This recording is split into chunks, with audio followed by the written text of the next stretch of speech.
So she got 3.5. Why and how can she improve? Well, her mid face is way too long. Obviously, she's got the jowls coming in, horrible nasolabial folds, horrible total facial width to height ratio. Just really bad age indicators. But obviously, at 30, that's not something really that's going to surprise me. Her upper maxilla is super recessed, horrible infraorbitals. That's why your under eyes are coming in like hell. Really recessed chin. All the facial convexities are wrong. Her radix is recessed. Moving on. Okay, well, how much? So, if you've been on the internet recently, you've probably seen this influencer Clavicular going viral for clips like this. A lot of people call him insecure, while others are praising him for being honest about pretty privilege. But this dude Clav didn't blow up by accident. He's very popular, and it's because he's been saying what a lot of people believe in mentally, but are too scared to say out loud, and that's the idea that looks do matter. But today's video isn't criticizing Clav's views or his ideology surrounding the black pill or looks maxing. I think Clav's an interesting person for a very different reason. It's because he represents the earliest version of an obsessive mindset, one that doesn't stop at peptides or jaw surgeries. I think Clav and his ideas behind the black pill are a very early warning sign of a future where self-improvement becomes self-modification, a world where cybernetic enhancements become normal, and in that sense, Clav isn't just controversial, he's cyberpunk.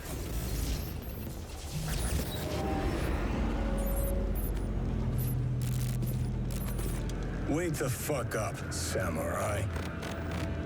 We have a city to burn.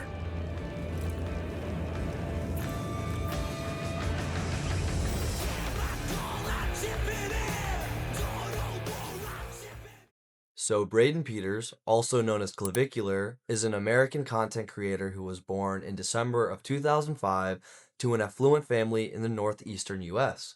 Like a lot of young men growing up online in the 2010s, his world wasn't defined by where he lived, but by what he consumed online. YouTube videos, online forums, and Twitter threads were all spaces where looks, status, and social hierarchy were constantly ranked. As a teenager, Clav didn't discover the black pill all at once. He discovered it the way most people do. That's piece by piece. It starts out with fitness advice and dating tips, and eventually transitions into full-on facial analysis, your jawline, eye spacing, height charts, and eventually the quiet suggestion that some people are simply born behind. Looks maxing presents itself as self-improvement, but underneath it is something much heavier. The idea that your value, whether it be socially, romantically, or even professionally, is largely predecided by genetics. During his teenage years, Clav leaned into these spaces not as a joke, but as a framework to understand the world. Why some people succeeded effortlessly, while others would grind endlessly and still fall short. But instead of rejecting this worldview, he sharpened it. He turned analysis into identity, aesthetics into hierarchy, and eventually this entire ideology into his current content.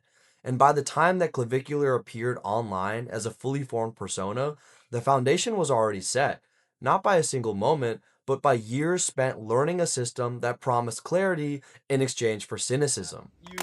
Understanding that there's, quite a lot of depth to my story. I am not a fucking jester for your amusement, right? I am not a character. This is not some fucking TV show, right? Where I'm coming on here trying to entertain you motherfuckers. This is the cruel, hard world. So I'm done with this fucking title being thrown around. All right? Well-written character. Okay? You think this shit is a fucking joke? We live in one of the worst societies ever throughout the entire history of the world. Quite literally. You have to be in the top percentile to even be looked at with a shred of romance, with a shred of attraction by women in this day of age. So it is quite brutal. It is quite unnecessary. So when people are sitting there on TikTok like, oh, wow, this edit of Clav is cool, or Clav said this, or Clav, oh, he's such a crazy guy. Motherfucker, do you think that I'm doing this shit as a fucking form of entertainment when I have to stay up for 3 days in a row, high on right, trying to suppress my appetite and get hollow cheeks, right? Is that supposed to entertain you? Because this is real shit, all right? So, to catch you up to speed if you aren't familiar, at its core, the black pill is an extreme form of self-improvement focused almost entirely on improving your physical appearance. It's also known as looks maxing. Think bone structure, facial symmetry, your height, and bodily proportions. It's the idea that society rewards certain physical traits and pretending otherwise is cope. However, the black pill community has been a part of the internet far longer than you might think. It dates back to the early days of the internet on Reddit threads, 4chan, and other online niche forums where users would try to explain their dating failures through biological determinism. The core belief was simple: genetics determine your value, your outcomes, and your ceiling in life, especially romantically. However, this subculture was hidden for many years due to the lack of easy access and its overall nicheness on the internet. But thanks to the explosion in short form media over the last couple of years, platforms such as TikTok, YouTube Shorts, and Instagram Reels have made it so easy to learn and join thousands of different internet subcultures. And that's where Clav comes in. Due to his presence on these platforms, he was able to bring Black Pill into the mainstream. And once an idea goes mainstream, it stops sounding crazy and starts to sound practical. Because when millions of people are shown the same message, that appearance influences your status, opportunity, and outcomes, the question quietly changes. People stop asking themselves, is this true? And they start to wonder, how can I put myself ahead? But the future of Black Pill doesn't stop at presentation, it reframes the body itself. Not as who you are, but as what you have. And the moment you start seeing your body as a system to be upgraded, technology becomes the next logical step. And once that happens, the entire scale resets again. Looks become just the entry point, and modification becomes tied to survival. Okay? So after I get that double jaw surgery, and it goes well, people are going to realize, hey, maybe this guy, once again, maybe he's just ahead of the times. And this is going to be true. Mark my words now. 5 years from now, you come back to this video when I am the first one. I am the pioneer of mainstream plastic surgery for men's aesthetics. Okay?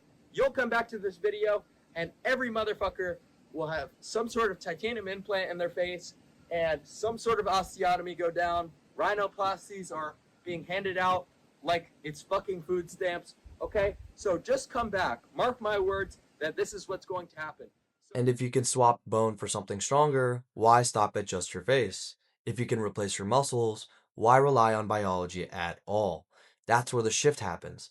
Advanced prosthetics that outperform flesh will start becoming advertised, and eventually you won't be able to function in society without them. As time goes on, the technology is going to get better, and these prosthetics will go from being tools to weapons.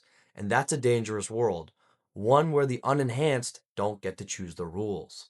So when you look at figures like Clavicular and you see the rise of looks maxing culture, I have to ask you, do you see a dead end?